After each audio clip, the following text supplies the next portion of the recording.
Charles Manson se convirtió en una figura emblemática de la oscuridad humana y del lado siniestro de la contracultura de los años 60 en Estados Unidos.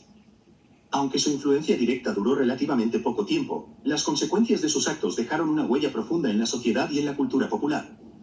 Líder de una secta conocida como la familia Manson, Manson consiguió manipular y controlar a un grupo de seguidores leales, quienes cometieron asesinatos brutales bajo su dirección, incluyendo la infame masacre de la actriz Sharon Tate y otros 4 individuos en agosto de 1969. A finales de la década de 1960, Manson se estableció en California, donde encontró un caldo de cultivo ideal para formar su secta. Este periodo de efervescencia contracultural estaba marcado por movimientos en favor del amor libre, el rechazo de la autoridad tradicional y el uso generalizado de drogas psicodélicas. Charles Manson, con su habilidad para manipular emocionalmente a personas vulnerables, logró atraer principalmente a jóvenes desilusionados o en busca de un sentido de pertenencia. Los integrantes de la familia incluían en su mayoría mujeres jóvenes, quienes se vieron cautivadas por el carisma, la retórica espiritual y la actitud desafiante de Manson hacia el sistema. Bajo la fachada de una comunidad que practicaba valores de amor y libertad, Manson implantó ideas extremas, respaldadas por una interpretación distorsionada de las escrituras y sus obsesiones musicales, particularmente con la banda The Beatles. La relación de Manson con su música, especialmente el álbum The White Album, influyó profundamente en sus creencias delirantes. Uno de los aspectos más perturbadores de Manson fue su invención del concepto Helter Skelter, el cual tomó de una canción de The Beatles. Según Manson, esta canción contenía mensajes ocultos que predecían un apocalipsis racial en Estados Unidos. Su teoría aseguraba que los negros eventualmente se alzarían contra los blancos en una guerra violenta, pero que, incapaces de gobernarse, necesitarían la guía de él y su grupo para tomar control del mundo. Esta narrativa, por disparatada que parezca, fue la base sobre la cual manipuló a sus seguidores para cometer crímenes. Manson creía que era necesario acelerar la llegada de este apocalipsis y orquestó un plan para desatar el caos racial mediante una serie de asesinatos brutales que parecieran cometidos por personas negras. El plan más notorio de Charles Manson se llevó a cabo las noches del 8 y 9 de agosto de 1969. El asesinato de Sharon Tate y sus acompañantes. La primera noche, miembros de la familia, Tex Watson, Susan Atkins, Patricia Krenwinkel y Linda Kasabian, entraron en la casa ubicada en 10.050 Cielo Drive. En ese momento, la casa era ocupada por Sharon Tate, actriz y esposa del cineasta Roman Polanski, quien estaba fuera del país. Tate, embarazada de 8 meses, estaba acompañada de 3 amigos, Jay Sebring, Wojciech Frykowski y Abigail Folger, además del joven Steve Parent, quien fue el primero en ser asesinado al azar mientras intentaba salir de la propiedad. Dentro de la casa, los atacantes desataron una violencia inimaginable, asesinando a todos los presentes y dejando mensajes escritos con sangre en las paredes, como "Pi, cerdo". El asesinato de Leno y Rosemary LaBianca. La noche siguiente, Manson acompañó a sus seguidores a la residencia de los LaBianca, una pareja adinerada que vivía en Los Ángeles. Manson ató a las víctimas y luego dejó a sus seguidores para que completaran los asesinatos. Los LaBianca fueron apuñalados repetidamente, y nuevamente se dejaron mensajes sangrientos en las paredes, destinados a parecer obra de revolucionarios radicales. Inicialmente, las autoridades no conectaron los asesinatos de Tate con los de los LaBianca. Sin embargo, una serie de detenciones por delitos menores llevó a descubrir las actividades de la familia. Durante el juicio que comenzó en 1970, se revelaron los detalles horribles de los crímenes y el control absoluto que Manson tenía sobre sus seguidores. El juicio fue un espectáculo mediático. Manson y sus seguidores intentaron intimidar al tribunal con gestos coordinados, como símbolos tallados en sus frentes, una X que luego Manson convirtió en una esvástica. Durante las audiencias, quedó en evidencia su desdén por las vidas de sus víctimas y la sociedad en general.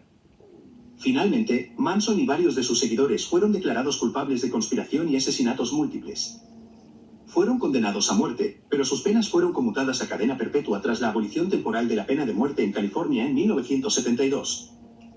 Charles Manson permaneció en prisión hasta su muerte en 2017, sin mostrar arrepentimiento alguno por sus actos.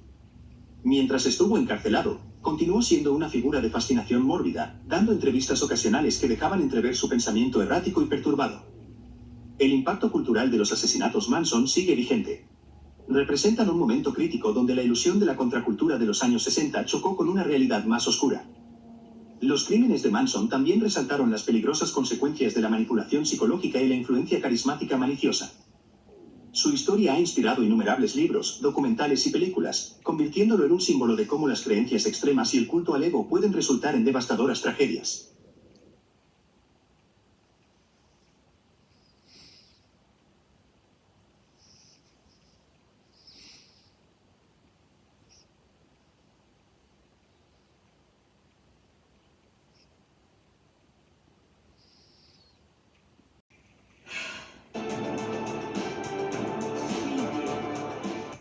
Ted Bundy es conocido como uno de los asesinos en serie más infames de la historia moderna, y sus actos aterradores tuvieron un impacto duradero en la sociedad estadounidense y la criminología. Activo principalmente durante la década de 1970, Bundy dejó un rastro de muerte y desolación que se extendió por varios estados de los Estados Unidos. Aunque oficialmente se le atribuyen más de 30 asesinatos, las estimaciones reales podrían ser considerablemente mayores. Bundy combinaba su aparente normalidad con un enfoque metódico y brutal para atraer, someter y asesinar a mujeres jóvenes. El modus operandi de Bundy fue evolucionando con el tiempo, pero siempre se basó en su habilidad para proyectar una imagen de confianza y vulnerabilidad. Utilizaba tácticas engañosas para atraer a sus víctimas, como fingir una discapacidad temporal, por ejemplo, llevando un brazo enyesado, usando muletas o simulando estar herido. Pedía ayuda para realizar tareas sencillas, como cargar un objeto pesado en su Volkswagen Beetle, un vehículo que también se convirtió en un siniestro icono asociado a su legado criminal. Una vez que sus víctimas se acercaban lo suficiente, las atacaba con objetos contundentes, generalmente una palanca, las inmovilizaba y las llevaba a lugares apartados donde las violaba, torturaba y finalmente asesinaba. En muchos casos, Bundy mutiló los cuerpos de sus víctimas después de la muerte. Algunos informes indican que practicaba necrofilia y mantenía trofeos, como prendas de ropa, joyas o partes de los cuerpos. Aunque a menudo se percibe como un asesino metódico, Bundy también cometió errores que eventualmente llevaron a su captura. Sus crímenes tuvieron lugar en varios estados, incluidos Washington, Oregón, Idaho, Utah, Colorado y Florida. Este amplio rango geográfico dificultó enormemente la labor de las autoridades para conectar los asesinatos, especialmente considerando las limitaciones tecnológicas de la época y la falta de un sistema centralizado para compartir información entre estados. La serie de asesinatos que se atribuyen a Ted Bundy comenzó en el año 1974 en el estado de Washington. Durante los primeros meses de ese año, desaparecieron varias mujeres jóvenes de manera inquietantemente similar. Sus desapariciones compartían ciertos patrones. Todas eran mujeres blancas, de cabello largo y oscuro, y con raya en medio. Esto llevó a las autoridades a sospechar que un solo individuo podría estar detrás de los crímenes. En julio de 1974, el caso dio un giro crucial. 2 mujeres desaparecieron el mismo día en el lago Sammamish, un popular destino recreativo. Numerosos testigos informaron haber visto a un hombre llamativo que se presentó como Ted. Este hombre pedía ayuda para cargar una canoa en un Volkswagen Beetle. Las descripciones de Ted permitieron a los detectives elaborar un perfil inicial, aunque en aquel momento carecían de pruebas contundentes.